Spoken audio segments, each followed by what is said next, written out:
नमस्कार। कार्यक्रम इमेज विशेषमा यहाँलाई हामी हार्दिक स्वागत गर्छौँ। दर्शकवृन्द, यति बेला विश्व कोभिड-19 अर्थात् कोरोना भाइरसको महामारीको चपेटामा छ।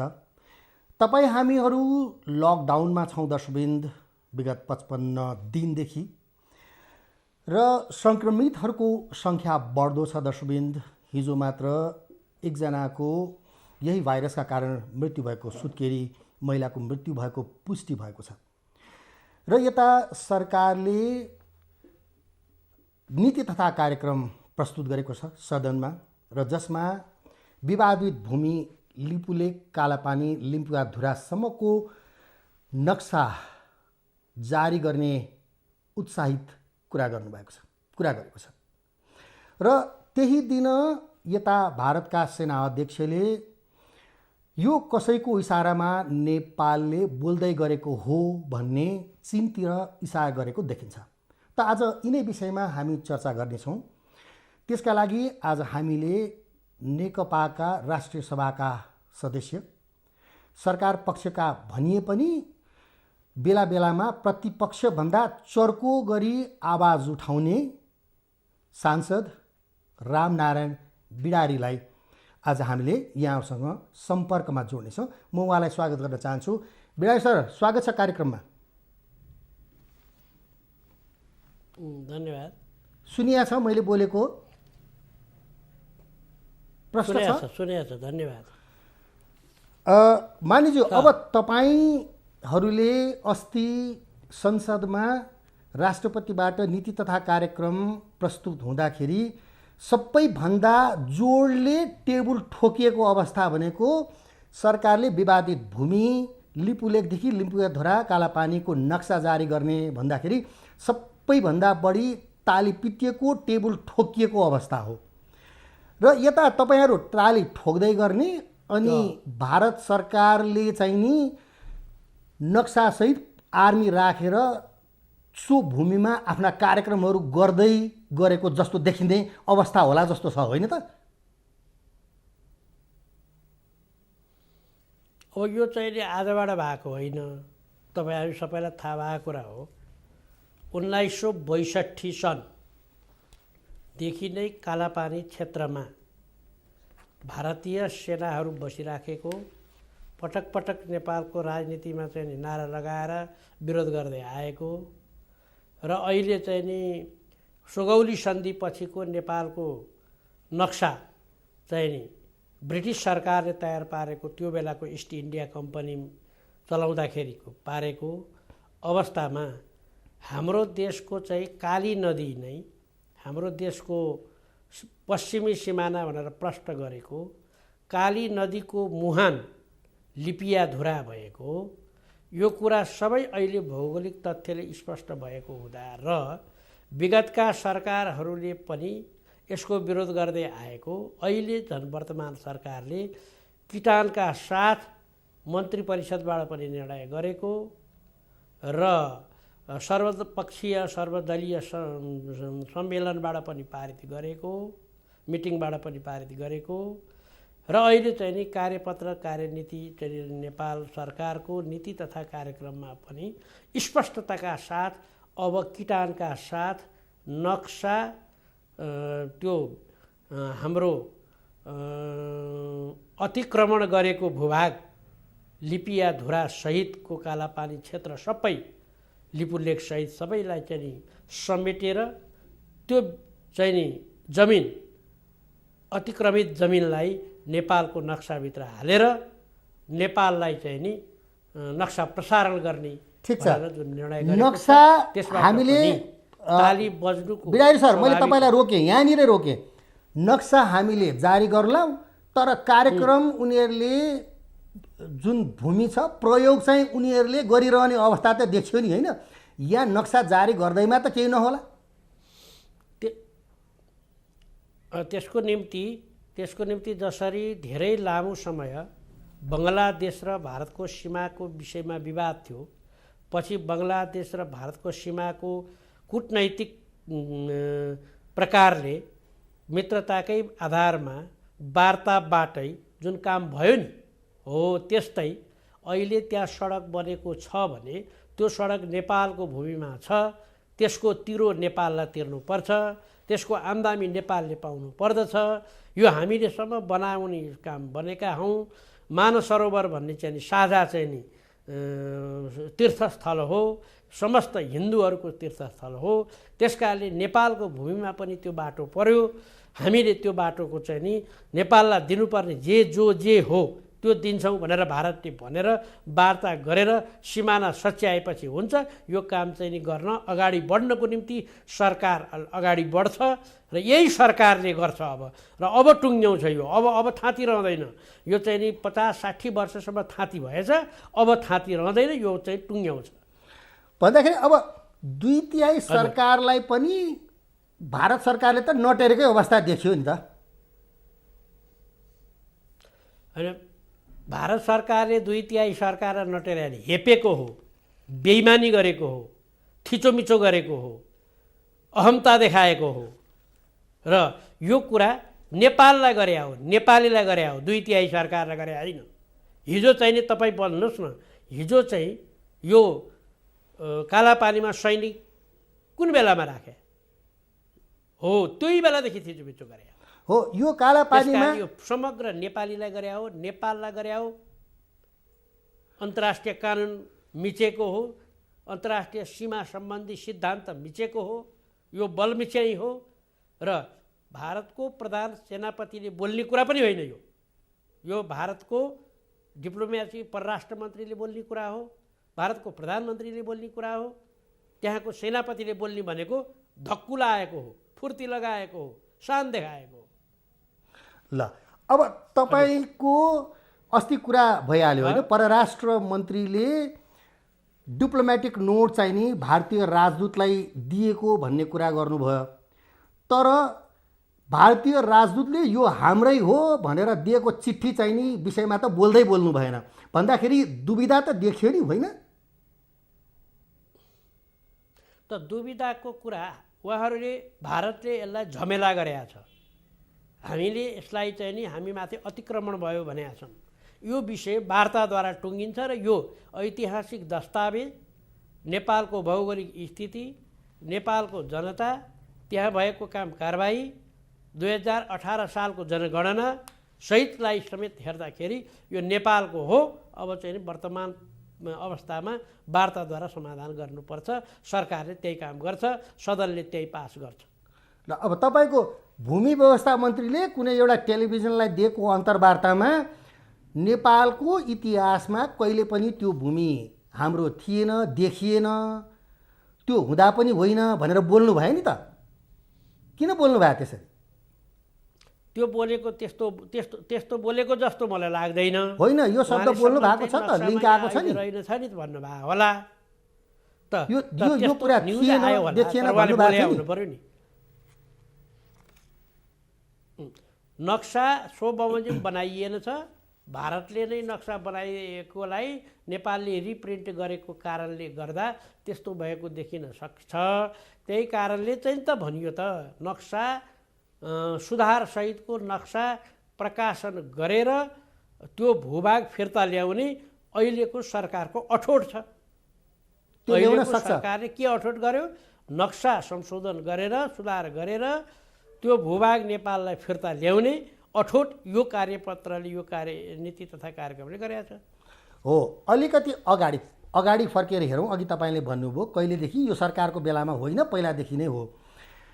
अब तपाईँहरूले नाम सुन्न पनि नचाहने राजा महेन्द्रको समयमा अलिकति चीनसँग भारतको केही हदसम्म विवाद हुँदाखेरि यो स्थानमा जवाहरलाल नेहरूले राजालाई सोधेर केही समयको लागि तपाईँको भूमि मैले प्रयोग गरेको छु, राख्न दिनु होला केही समयको लागि भनेर राखिया रहेछ यो, होइन? पछि 2025 सालमा चाहिँ नि फिर्ता पनि गरिया रहेछ। भन्दाखेरि अहिलेको अवस्थामा राजा महेन्द्रले फिर्ता गराउन सकेको अवस्था भयो, तपाईँहरूको 2/3 सरकारले फिर्ता गरेर नसकेको अवस्था हो, होइन? यो कुरा तपाईँको प्रश्न नै बेठिक छ। राजा 2018 सालमा राजाले चाहिँ दियो, 2025 सालमा नै राजै थियो, 25 सालभन्दा पछाडि पनि राजै थियो, 46 सालसम्म पनि राजै थियो, अस्ति चाहिँ 62 सालसम्म 63 सालसम्म नै राजै थियो नि। त्यस कारणले यो 2/3 फिर्ता गर्ने भन्ने कुरा त्यो बेलाको सरकारले किन लेखेर दियो? त्यो बेलाको सरकारले लेखेर दिएर दुईटा कुरा गरेका छ भनेर विज्ञले भनेका छन्। त्यो बेलाका विज्ञहरूले एउटा हतियार चाहिँ म नसोधिकन, भारतलाई नसोधिकन चाहिँ म हतियार किन्दिनँ भनेर भन्यो, एउटा कालापानी क्षेत्र दियो। पञ्चायती निरङ्कुश व्यवस्था टिकाउनुको निम्ति त्यसो गरिया रहेछ। नेपाली अहिलेका हाम्रा नेपाली जनताले अब त्यो भूभाग छोड्दैन, त्यो भूभाग नेपालीले छोड्दैन, नेपालीले लिन्छ। त्यो लिनको निम्ति नै यो प्रयासहरू भइरहेछ। प्रयास चाहिँ नि एकदम कमजोर प्रयास भएको छ भनिन्छ नि। प्रयास त 1962 देखि अहिलेसम्म विविध सरकारले गरेन। यो सरकारले चाहिँ निर्णय गरेर पहिलोपल्ट क्याबिनेटले निर्णय गरेर संसदमा कार्यपत्र पेश गरेर डिप्लोमेटिक नोट पठाएर यो भुइँ हाम्रै हो भन्ने त यो मात्रै सरकार हो, अरू सरकार थिएन नि। 25 सालमा त 2025 मा जनताले भनेको थियो, सर्वसाधारणले भनेको थियो। 2025 मा तपाईँले अघि भनिहाल्नुभयो राजा हुँदाखेरि पनि सेना त फिर्ता भएको त रहेछ नि त रेकर्डमा, पछि फेरि आएछ त। फेरि राजै हुँदा आयो त।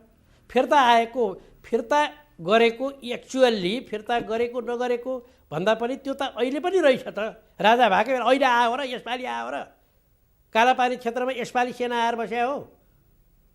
त्यस कारणले अहिले चाहिँ यो ओली सरकार बनेपछि चाहिँ नि अनि त्यो नक्सा बनायो हो, त्यो नक्सा यो सरकारले पेश गरे हो। त्यस कारणले पूर्वाग्रही भएर जानु भएन। अहिले नेपाल एक हुनु पर्यो, सबैले चाहिँ नि काम मिलेर गर्नु पर्यो, राष्ट्रियताको एकताको प्रदर्शन गर्नु पर्यो।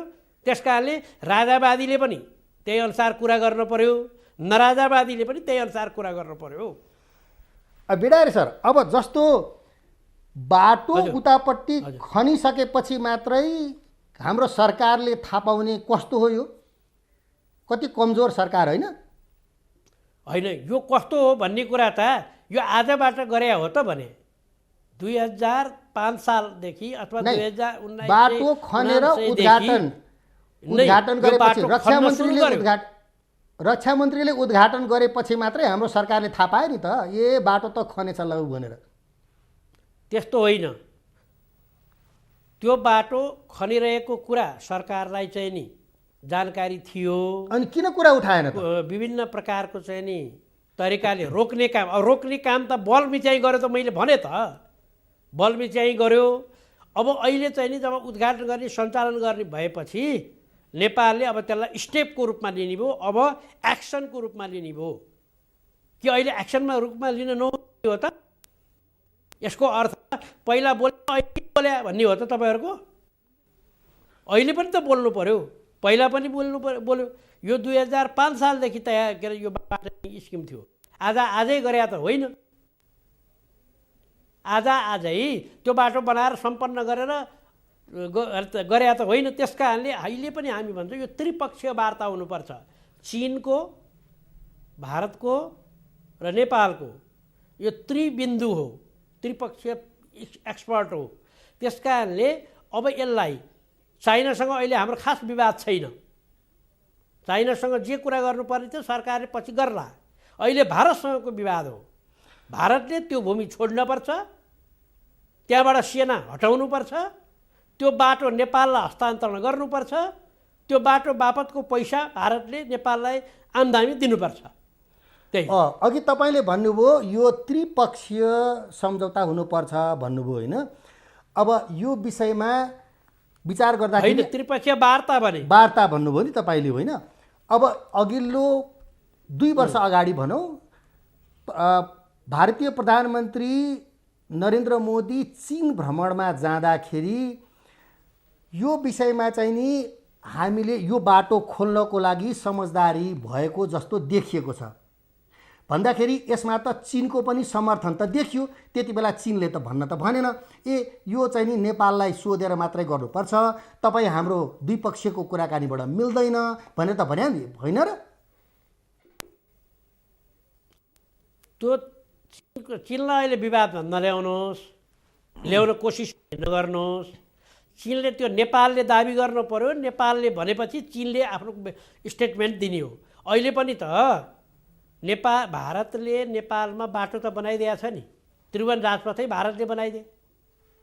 त्यस्तै त्यो बाटो नेपालको भूभागमा परेपछि त्यो बाटो त्यो भूभागमा परे जति चाहिँ नि नेपालको हो भनिदिएर नेपाललाई त्यसको आय दिने कुरा गरेपछि सकिगयो नि। त्यसमा चीनको कुनै भूमिका हुने कुरा भएन। त्यस कारणले चीनले मिलेर बाटो बनाए होइन नि हो। त्यस कारणले चीनलाई यो कुरा थाहा थिएन, त्यो दोस्रो चरणको कुरा हो। भारतले थाहै गर्यो। अहिले प्रमुख कुरा जस्तो माउन्ट कैलाश मानसरोवर जानको लागि यो बाटो बनाउने भारत सरकारले बनाउने, अनि यो एउटा चाहिँ नि आर्थिक रूपमा सर्किट भनौँ न, यो एउटा सर्किट पोइन्ट हुनसक्छ दुई देशको बीच भनेर भन्दाखेरि चीन किन बोलेन त? होइन, चीनले किन बोल्नु पर्यो भने चीनसँग गर्छ नि कुरा, त्यो जम्मू कसको बोल्छ, भारतको हो कि नेपालको भन्ने कुरा चीनले बोल्ने बेला होइन। भारत र नेपालको बिचको विवाद हो। चीनको भूभाग छोएको छैन। वार्तासम्म गर्दा त्रिपक्षीय भनेको त्रिकोण छ। त्यहाँ चीनको, नेपालको र भारतको जमिन जोडिएको ठाउँ थियो क्या। त्यसकारणले तिनटै दियो, तर चीनले हाम्रो जमिन गएको पनि छैन, चीनले हाम्रो जमिन लिएको पनि छैन भने अहिले चीनलाई जोडिराख्नुपर्ने कुरा छैन। अहिलेको विवाद भारतसँग हो भन्दाखेरि अहिले चीनसँग वार्ता गर्न पनि जरुरी भएन भन्ने तपाईँको भनाइ हो। भारतसँग हाम्रो कुरा टुङ्गिएपछि चीनसँग गर्नुपर्ने परिस्थिति आए, फेरि गरौँ। अब तपाईँले भने जस्तो भारतसँग त वार्ता टुङ्गिने अवस्था त देखिएन, किनभने उहाँ उताबाट भनिएकै छ कि पटक पटक यो हाम्रो भूभाग हो, यसमा नेपालले टाउको दुखाउन आवश्यक छैन, हामीले हाम्रै भूभागमा सडक खनेका हौँ भनेर त पटक पटक भनेकै छ नि त। उसले अर्को नि त भने नि, सीमा मिलाउनको निम्ति परराष्ट्र सचिव स्तरीय दुई देशको बिचको चाहिँ समिति पनि त बनाएको छ त। अनि त्यो त टेरिया छैन, आले टाले गर्न खोज्छ। कोरोना पछि चाहिँ नि गरौँला वार्ता भन्छौ, आले टाले गर्न खोज्छ। कुरा त्यति न हो। अनि कोरोनाभन्दा अगाडिदेखिको कुरा हो यो। 6 महिना 2 वर्षदेखिको कुरालाई कोरोना पछिसँग ल्याएर जोड्ने, उद्घाटन गरेर सडक खनेर उद्घाटन चाहिँ नि कोरोनाको बिचमा गर्न हुने, अनि त्यसपछि चाहिँ नि कोरोना पछि चाहिँ वार्ता गरौँला भनेर हुन्छ र? त्यो कुरालाई सरकारले मानेको त त्यही त भारतको बेइमानी नीति हो भने, त्यही त भारतको हेपा नीति भने त यो त भन्यो त नेपालले। हामी चाहिँ नि अहिले कोरोनाको चाहिँ नि महामारीमा फसेको बेलामा त्यहाँ उद्घाटन गरेकोमा हामीलाई चाहिँ नि हामीले खेद व्यक्तै गरेका छ त हाम्रो प्रेस नोटमा। अब यो फिर्ता ल्याउनको निम्ति त तुरुन्तै त आजै भोलिको भोलि त उसले विवाद परेपछि छलफल गर्नु पर्यो, कुरा टुङ्ग्याउनु पर्यो, केही सिप नराखेलाई अन्तर्राष्ट्रियकरण गर्नु पर्यो। हो, मैले यहीँनिर आउँला। अब जस्तो सचिव स्तरको वार्ताबाट अनुसार कुरा गर्नु पर्यो। ठिक छ, सचिव स्तरको वार्ताबाट यो टुङ्गिन्छ भन्ने लागेको छ तपाईँलाई? नटुङ्गिन सक्छ, प्रधानमन्त्री स्तरमा वार्ता हुनसक्छ, स्टेट टु स्टेट वार्ता हुनसक्छ। त्यस कारणले त वार्ताको कुरा गरियो। त्यो किन भएन त? भारतले चाहिँ यो हाम्रो हो भने भएर मैले तपाईँलाई त्यो जवाफ दिएको होइन। प्रधानमन्त्री स्तरबाट कुरा चाहिँ किन भएन त? प्रधानमन्त्री स्तरबाट कुरा चाहिँ गर्नलाई पहिला त प्रक्रिया होला नि त। प्रेस नोट भइराखेका पठाएको छ परराष्ट्र मन्त्री मार्फत, परराष्ट्र मन्त्री स्तरीय हो। ठिक छ, यसलाई जति जानुपर्ने थियो अहिलेको परिस्थितिमा अब उसले एक पक्षले मानेन भने अब यसलाई के गर्ने भनेर त तपाईँ हामी सबै मिलेर गर्नुपर्ने विषय हो। सरकार वार्ता गर्नको निम्ति प्रस्ताव गरेको छ, भारतले कोरोना पछि भनेर जवाफ दिएको छ। त्यो कुरालाई हामीले स्वीकार्दैनौँ भनेर हामीले भनिसकेका छौँ। अब यसपछि फेरि वार्ताको त्यो प्रक्रिया अगाडि बढिहाल्छ। जस्तो बिरारी सर, जस्तो भनौँ न प्रधानमन्त्री लेभलबाट 1-2 पटक कुराकानी पनि भइसकेको हो होइन? यो विषयमा प्रधानमन्त्रीले पटक पटक कुरा उठाउन नसक्नु भएको हो कि के हो? टेलिफोनमा पनि वार्ता त प्रधानमन्त्री किन उठाउनु भएको हो। पटक पटक कुरा उठाइएको हो, तर यो कुरालाई भारतले चाहिँ नि झन्झटमा पारिराख्ने, व्यवस्था गर्ने इत्यादि गरिराखेको कारणले गर्दा नै हामीले भन्यौँ अब जहाँ जहाँ हाम्रो विवाद छैन त्यहाँ पनि यही मौकामा सिमाना तारजाली लाउने, जहाँ के अरे चाहिँ नि अतिक्रमण गरेको छ त्यो अतिक्रमणमा चाहिँ नि हाम्रो जमिन फिर्ता ल्याएर अनि त्यहाँ पनि तारजाली लाउने भने हो। त्यसबाट त भने सरकार त्यो कुरामा अडिग छ त। तपाईँलाई लाग्छ यति सजिलै भारतले फिर्ता गर्छ भन्ने लागेको छ? गर्नुपर्ने हो यदि ऊ के अरे प्रजातान्त्रिक मुलुक हो भने, लोकतान्त्रिक मुलुक हो भने, यदि ऊ अन्तर्राष्ट्रिय कानुन मान्दछ भने, यदि ऊ चाहिँ नि छिमेकीप्रति सद्भावना राख्ने हो भने, यदि उसले घमण्ड गर्दैन भने मान्नुपर्ने हो। मानेन भने मलाई सजिलोसँग गर्ला जस्तो लाग्दैन। तर मेरो कुरा नि अनुमान पनि फेल खुवाइदियोस् न उसले। ए मानिदियोस्, ठिक छ। अनि अब यसको समाधानको उपाय भनेको चाहिँ अब उही कोरोना पछिको वार्तालाई कुर्ने बाहेक अरू देख्नु भएन तपाईँले? होइन, अहिले चाहिँ नि अब कोरोनाले लकडाउन, उसका पनि लकडाउन नै छ, यहाँ पनि लकडाउन नै छ। त्यस कारणले भेटवार्ता हुने त कुरा भएन, संयुक्त बैठक हुने कुरा भएन होला। तर नेपाल र भारतको बिचमा विभिन्न माध्यमद्वारा वार्ता भएर त्यो चाहिँ नि सीमा समाधान गर्ने समिति समेतले चाहिँ नि वार्ता गरेर, प्रधानमन्त्री स्तरीय यो वार्ता गरेर अब नेपाल अलिकति यो सहज हुनासाथ एक्सनमा जानुपर्ने हुन्छ। अलि ढिलो भयो जस्तो लागेको छैन तपाईँलाई? त ढिलो त किन नहुनु, 62 सालदेखि 1962देखि अहिलेसम्म ढिलो भयो नि। पटक पटक अब यसो हेर्दा ढिलो भयो त। अल्म ल्याउने काम त देखि नै रहेछ होइन? पटक पटक उसले भनेको छ कि हाम्रो यो हाम्रै जमिन हो, हामीले नै नक्सा बनाएको छौँ। जस्तो अस्ति डिप्लोमेटिक नोटमा पनि परराष्ट्र मन्त्रीले बोलाएर त दिनुभयो। अर्को एउटा नोट चाहिँ नि भारत सरकारको तर्फबाट परराष्ट्र मन्त्रीलाई पनि बुझाएको रहेछ, जुन कुरा देखिएन, अघि पनि मैले उल्लेख गरेको थिएँ। भन्दाखेरि अब यसलाई अन्तर्राष्ट्रियकरण गर्न ढिलो भयो कि भएन तपाईँलाई लाग्दैन? अब साँच्चै नै अन्तर्राष्ट्रियकरण गर्नु पर्ला, इन्टरनेसनल कोर्टतिर जानु पर्ला भन्ने लागेको छैन? होइन, अन्तर्राष्ट्रियकरण गर्नुपर्ने परिस्थिति पहिला एक दुई चरण वार्ता गर्नुपर्ने नै हुन्छ होला, त्यसपछि गर्नुपर्छ। अन्तर्राष्ट्रियकरण गर्न पनि त अन्तर्राष्ट्रिय अदालत जान पनि, अन्तर्राष्ट्रियकरण गर्न पनि त केही प्रक्रिया छ नि त। इन्टरनेसनल केही मापदण्ड होलान्, अन्तर्राष्ट्रिय सीमा सम्बन्धी केही सिद्धान्तहरू होलान्, त्यसबारेमा अब विज्ञहरूले गर्छन्। हामीसँग तपाईँलाई लाग्छ, अब तपाईँ मान्य सांसद हुनुहुन्छ राष्ट्रिय सभाको, हामीसँग त्यो डकुमेन्टेड नक्सा छ होइन त? भूमि व्यवस्था मन्त्रीले भने जस्तो हामीसँग नभए त होइन नि कि हामी डराएको हौँ जानलाई इन्टरनेसनल कोर्टमा? होइन, नक्सा चाहिँ के छ भने यो पछिल्लो प्रकारको नक्सा मैले बुझेअनुसार, म यसको विज्ञ होइन, मैले बुझेअनुसार यो इस्ट इन्डिया कम्पनीले नै नक्सा बनाएको छ उही बेला। त्यो नक्सा चाहिँ नि विभिन्न ठाउँमा छ, जसमध्ये हामीसँग भएको नपत्याए पनि बेलायतको ब्रिटेन लाइब्रेरीमा, अमेरिकन लाइब्रेरीमा र त्यही इन्डियाको चाहिँ नि नेसनल आर्काइभ लाइब्रेरीहरूमा रहेका नक्साले पनि पुष्टि गर्छ। र त्यसको अतिरिक्त त्यसलाई सबर्डिनेट विभिन्न प्रकारका पत्रहरू छन्, ती पत्रले पनि गर्छ। छ हामीसँग नक्सा, छ, हामीसँगै छ होइन? कि अघि तपाईँले भने जस्तो ब्रिटेनमा छ, इन्डियामा छ, हामीसँग छैन?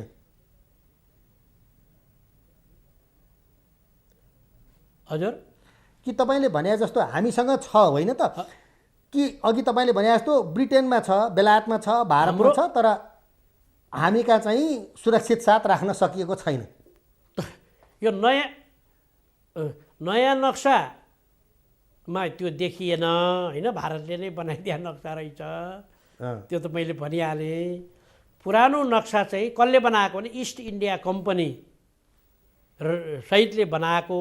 चिनको लेबमा पनि त्यो चाहिँ नक्सा पठाइएको, किनभने त्यो चिनको पनि कुरा छ नि त, महाकाली सन्धि, के अरे महाकाली नदी भनेपछि। त्यसो भएको हुनाले यी सबै कुरालाई विज्ञहरूद्वारा जान्नुपर्ने कुरा हो। यो अब हामीले भन्न सक्ने कुरा भएन। ठिक छ। अब मानिज्यू, म अब करिब त्यो ठाउँ हाम्रो हो भन्न सक्ने भयौँ। भन्दाखेरि यो समाधान निस्किन्छ भन्ने कुरामै अब विश्वस्त हौँ होइन त? यही सरकारले समाधान गर्छ, 2/3 सरकारले समाधान निस्किनै पर्छ, ननिस्कि होइन। नेपाल सरकारले सबै नेपालीको आवाज र एकता अनुसार गर्छ।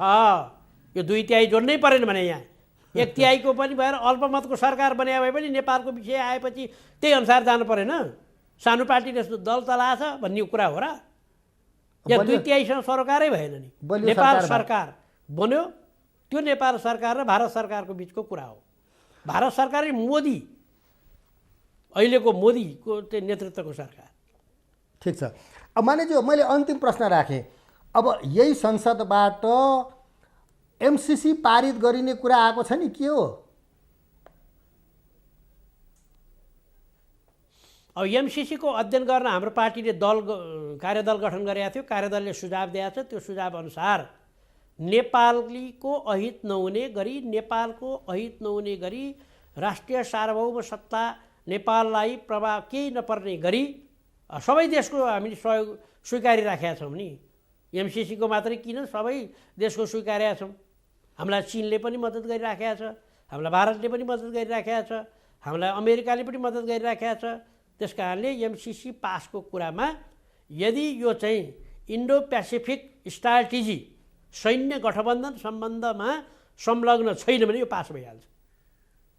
त्यो त छैन भनि नै रहेछ नि अमेरिकन सरकारले।